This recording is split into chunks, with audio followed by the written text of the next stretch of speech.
이번 시간에는 알고리즘 수준에서 패턴을 정의하고 표현하는 방법에 대해서 알아보겠습니다. 패턴은 앞서 살펴봤듯이 다수의 문제가 공유하는 공통적인 특징 혹은 큰 문제를 나누었을 때 생기는 작은 문제들 사이의 공통적인 특징 혹은 순차적인 특징, 이런 것을 이야기합니다. 패턴이 발견되면 이걸 일반화해서 하나의 모델로 정의를 하게 되는데요. 우리는 이미 패턴을 정의해서 이름으로 부르는데 익숙합니다. 예를 들어 저는 이렇습니다. 오늘은 그런 날이라는 이름을 붙인 날이 있어요. 평상시와 다를 게 없이 똑같이 시작한 날인데 이상하게 주위의 물건들이 떨어지고 깨지고 다치고 이렇게 하는 것들이 하루 종일 반복되는 날입니다. 이런 날이 하루 있고 마는 게 아니라 종종 발생되더라고요. 그래서 패턴으로 인식하고 이름을 오늘은 그런 날이라고 붙여봤습니다. 여러분도 이런 날이 있는지 모르겠습니다.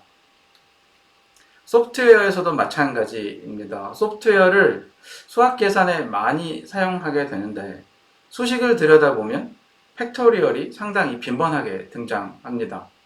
그래서 대체로 계산이 많이 사용되는 소프트웨어에는 팩토리얼을 계산하는 기능을 미리 만들어서 제공하는 경우가 많습니다. 즉, 패턴을 인식해서 해결책을 마련해 준 거죠. 그런데 이 기능, 이름을 뭐라고 하면 좋을까요? 실제 어떤 이름이 붙어 있을까요? 예상대로일 겁니다. 이름은 팩토리얼입니다. 이렇게 우리는 패턴을 인식하면 일반화하고 이름을 붙여서 사용합니다. 패턴을 찾아 정리하는 걸 이야기하기 위해서 문제 하나를 가져와 봤습니다. 문제를 읽어보면 숫자 맞히기 게임에 대한 그런 문제네요. 이 게임의 규칙을 설명을 하고 있어요. 그리고 주어진 문제는 숫자 맞히기 게임 안에 있는 패턴을 찾아서 그것을 패턴을 표현하는 일반적인 형식에 따라 정리하라고 되어 있습니다. 그러면 먼저 무엇을 해야 합니까? 우선 이 게임이 어떻게 어떤 절차로 진행되는지를 정리를 해 봐야겠죠. 그래야 패턴을 찾을 수 있을 것 같습니다. 숫자 맞히기 게임이 어떻게 구성되어 있는지 살펴보겠습니다. 여러분도 잘 아시겠지만 숫자 맞히기 게임은 문제를 내는 사람이 숫자 하나를 생각하면 상대방이 그걸 맞히는 게임입니다. 상대방이 숫자를 이야기하면 내가 생각한 숫자보다 큰지 작은지를 알려주게 됩니다. 그러다 지정된 시도 횟수를 넘어서거나 10번 맞히기를 했는데 그걸 넘어섰거나 아니면 맞히는 사람이 나 이제 그만할래 이렇게 포기를 하게 되면 사실 내가 생각했던 숫자는 뭐야 이렇게 답을 알려주고 끝나는 거죠. 그래서 숫자 맞히기 게임, 그러니까 맞히는 사람이 하는 게 아니고 문제를 내는 사람이 하는 역할을 반영한 컴퓨터 게임을 만드는 거라고 생각하시면 되겠습니다. 이 게임이 하는 역할은 크게 세 가지입니다. 문제를 낸다. 그리고 상대가 이야기하는 숫자를 듣고 답인지 알려준다. 게임이니까 입력된 숫자로 표현하면 될 것 같습니다.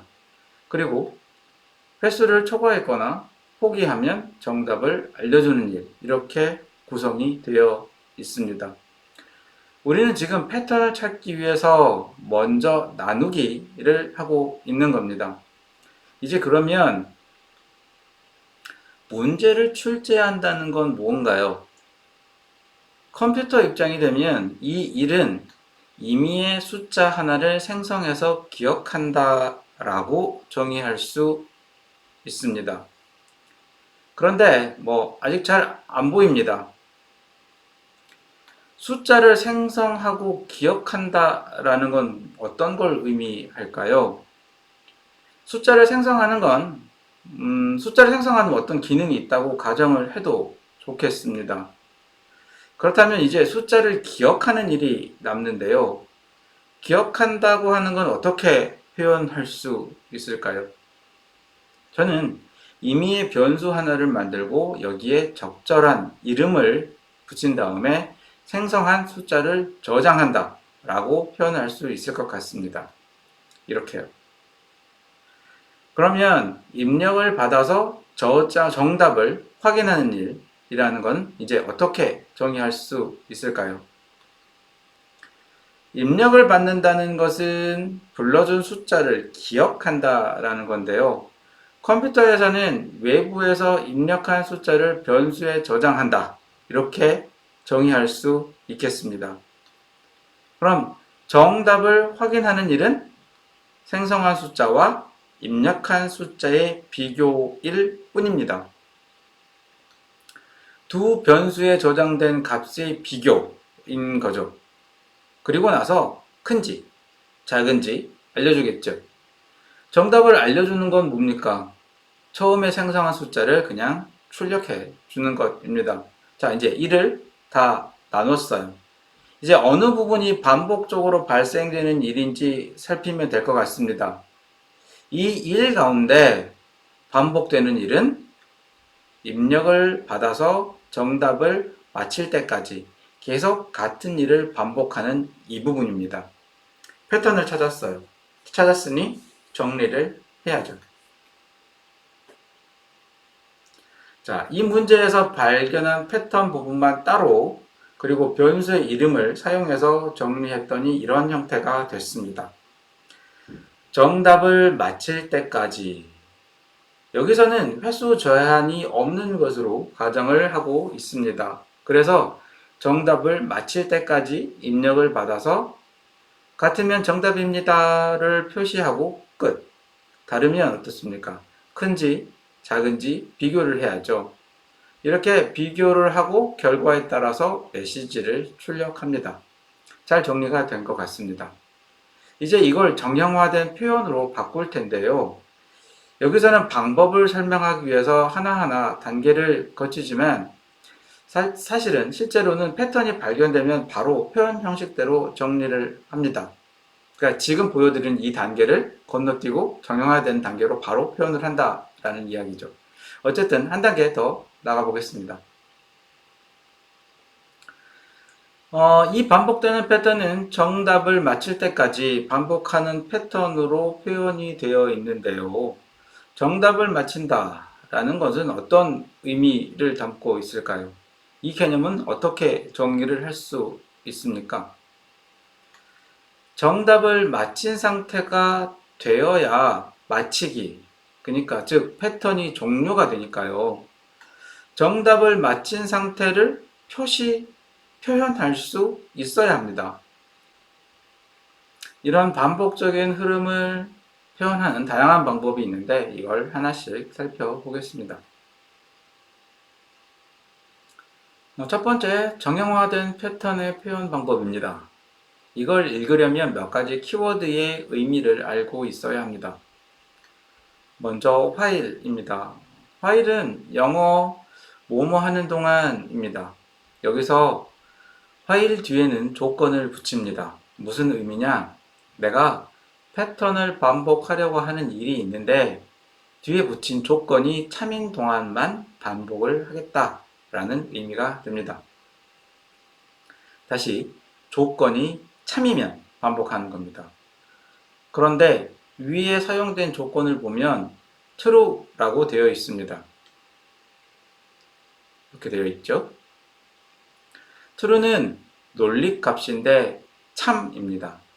즉 저기 있는 while true는 조건을 주는 부분에 참을 그냥 준 겁니다. 참이면 거짓이면 하고 하는 그 조건을 판단하는 부분에 참을 주었으니 참인 상태가 상수로 바뀌지가 않습니다. 즉 이 while로는 종료하는 순간을 제어하지 않겠다는 의미가 됩니다. 그래서 따로 멈추는 장치를 패턴 안에 넣어 주어야 됩니다. 두 번째는 if입니다. if는 구조가 while하고 같습니다. 뒤에 조건이 옵니다. 그런데 while이 패턴을 반복하는 기능을 표현하는 거라면 if는 한 번 실행할지 말지 한 번입니다. 실행할지 말지를 표현해요. 즉 if 뒤에 오는 조건이 참이면 여기 있죠. if 조건 뒤에 오는 요거죠. 요게 조건입니다. 조건이 참이면 한번 실행할지 말지를 판단을 하는 겁니다. 참이면 한 번 수행하고 아니면 안 하는 거죠. 마지막은 브레이크인데요. 얘는 자기를 둘러싸고 있는 패턴, 반복을 그만두고 빠져나갈 것을 의미합니다. 여기서 보면 어떻습니까? while true로 무제한 반복을 하고 있는 작업을, 그러니까 입력받아서 비교하는 패턴이죠. 그걸 하고 있다가 if, 만약 있죠. 생성한 숫자 random과 입력받은 숫자 input num이 같으면 이게 뭡니까? 바로 정답을 맞힌 상태입니다. 두 변수의 값이 같다가 맞힌 상태인 거죠. 그 맞힌 상태가 되면 하나의 작업만, if니까요. 하나의 작업만 실행을 하게 되는데 그게 바로 브레이크입니다. 즉 반복 패턴을 빠져나가겠다 라고 정의를 한 겁니다. 말로 쓰면 복잡하지만 패턴을 정의하는 형식을 이렇게 이용을 하면 꽤 간단하게 표현이 가능하다는 것을 알 수 있습니다. 또 다른 전형적인 패턴의 표현 형식입니다. 이건 앞에서 본 거랑 조건 표현만 다릅니다. 이전에는 while 뒤에 true를 두고 break로 제어를 했다면 여기서는 바로 while 뒤에 이렇게 패턴을 반복해야 하는 상태를 표현을 했습니다. 반복해야 하는 상태는 뭡니까? 정답을 맞히지 못한 상태입니다. 즉 생성한 숫자 random과 입력받은 숫자 inputnum이 다르면, 즉 아직 맞히지 못한 상태이면, 정답을 맞히는 시도를 계속하는 상태라면 반복을 하겠다라고 패턴으로 표현을 한 겁니다. 이건 어렵지 않네요. 또 다른 표현 형식 하나를 더 보겠습니다. 이 표현 방식의 특징은 이전에 우리가 자료의 표현에서 봤던 계집표기, 그 산발이 출입문에 있는 거요. 그 상태처럼 숫자 맞히기 게임의 상태를 사용한다는 거예요. 상태를 사용하려면 상태가 정의가 되어야 하고 어딘가에 저장되어야 하겠죠. 그래서 상태를 저장하기 위한 변수를 만들고 여기에 맞힌 상태 true 혹은 틀린 상태는 false라고 하도록 논리적으로 가정을 두고 변수의 값을 저장하도록 합니다. 여기 있는 변수가 거기에 사용하는 변수입니다. 그리고 당연하게도 게임 시작 단계에서는 못 맞힌 상태인 false로 두고 시작을 해야겠죠. 나머지는 앞에서 본 형식과 유사합니다. 다만 여기서는 반복 조건이 이렇게 못 맞힌 상태일 거고, 그래서 어딘가 반복 수행 중 어딘가에서 상태를 확인하다가 맞힌 상태가 되면 상태 변수를 바꿔줘야 됩니다. 여기 있는 거죠. 그걸 어디서 했느냐면 여기 보시는 것처럼 if를 이용해서 두 개가 같을 때, 즉 정답을 맞힌 상태가 되었을 때 상태 변수에 있는 값을 바꾸는 겁니다. 괜찮죠?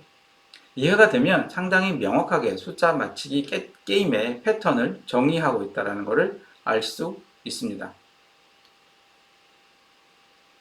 자, 정리를 해볼까요? 앞서 살펴본 패턴을 순서도와 의사코드로 표현을 한 겁니다. 순서도는 위에 나와 있는 것 같고요. 아래쪽에 있는 게 의사코드입니다. 순서도를 보시면 입력을 받아서 숫자를 비교하고 같으면 종류, 다르면 어떻게 합니까? 더 큰지 작은지를 판단합니다. 그리고 적절한 메시지를 출력을 한 다음에 다시 어떻게 빙글을 돌아서 입력을 받아들입니다. 자, 의사 코드는 앞서 봤던 거에 상태 변수 이름만 코렉트로, 여기 보시면 상태 변수 이름만 코렉트로 수정을 한 것입니다. 그래서 맞히지 못한 상태에서 시작을 해서 입력을 받아들이고 값을 비교를 하고 정답이면 상태 변수 바꿔서 어떻게 됩니까? while을 요게 반복 패턴을 종료하도록 하고, 정답이 아닌 경우라면 큰지 작은지 메시지를 출력을 하고 다시 입력을 받아들이도록 이렇게 구성을 하고 있습니다. 잘 정리가 됐다는 걸 알 수 있습니다. 패턴 표현하는 거를 활용해 볼 문제를 하나를 갖고 왔는데요. 이전에 우리 나누기에서 다뤘던 CCTV 문제입니다. 우리가 나눌 때 시간 덩어리를, 그러니까 순차적으로 나열됐던 데이터 덩어리 크기를 2분의 1씩 나눠서 해결했던 그 문제입니다. 우리가 이 문제를 해결한 방법은 글로 정리하면 이렇게 됐었죠. 제가 앞서 패턴의 표현의 정형화된 형식 중간 단계에서 이런 걸 거치는데 뭐 생략할 수 있다고 설명했던 그 중간 단계쯤이라고 보셔도 좋겠습니다. 2분의 1 지점을 이렇게 선택을 해서 앞부분을 선택을 할 건지 뒷부분을 선택을 할 건지 계속 반복하고 버리는 작업들을 해야 되는데, 이게 보시면 말로만 설명을 해놓으면 2분의 1 지점 선택, 사고 장면을 확인했는가, 그 다음 다시 2분의 1 지점 선택, 사고 지점을 확인했는가, 다시 2분의 1 지점 선택, 이게 이제 무한정 반복이 되게 될 겁니다. 몇 회를 해야 되는지 뭐 이런 걸 특정할 수도 없어요. 패턴을 기술하는 전형적인 방법을 사용하지 않으면 기술하는 게 되게 어렵습니다. 불편합니다. 자, 순서대로 표현을 하면 이렇습니다. 봤던 그림이죠. 순서대로 표현을 하면 좀 더 직관적으로 이해하기 쉬울 수 있습니다. 여기서 반복되는 부분은 탐색 대상 영상의 2분의 1 지점을 선택해서 사고 장면인지 아닌지를 확인하고, 아니라면 사고 전, 후 판단 다시 2분의 1. 그쵸? 이 부분입니다. 이 반복되는 부분을 따로 정리해서 표현을 해보면 이렇게 표현할 수 있습니다. 자, 글로 정리를 했는데요. 확실히 이전에 봤던 전형적인 형식으로 정리했던 것보다는 눈에 잘 들어오지는 않습니다. 논리는 같습니다. 뭐든 상관은 없습니다만 보기가 좋고 이해가 빠른, 이해하기 용이한 그 표현 형식이 더 좋겠죠. 그래서 다시 앞에서 봤던 그 정형화된 표현 방식으로 정리를 해보면 이렇게 됩니다. 앞서 봤던 순서도를 의사 코드로 표현해 놨다라고 생각하시면 되겠습니다. 그러니까 아까 제가 중간에 말씀드렸던 것처럼 중간 단계를 거치게 되는데 익숙해지면, 패턴을 표현하는 방법에 익숙해지면 바로 이렇게 표현한다 라고 했던 목적물이 이런 거라고 보시면 됩니다. 상태와 사고 장면은 확인을 0, 그러니까 false로 뒀다 라고 보시면 됩니다. 그리고 남은 영상이라는 거를 변수를 이용을 해서 반복적으로 탐색해야 하는 영상을 재정의할 수 있도록 하고 있고요. 남은 영상 시작 위치도 지정하고 있습니다. 나머지 구조는 이전에 봤던 거랑 유사합니다. 자, 주어진 문제를 어떻게 정리하고 패턴으로 표현했는지 확인이 가능하시죠? 그렇습니다. 자, 이렇게 이번 시간에는 패턴을 표현하는 전형적인 방법들에 대해서 살펴봤습니다.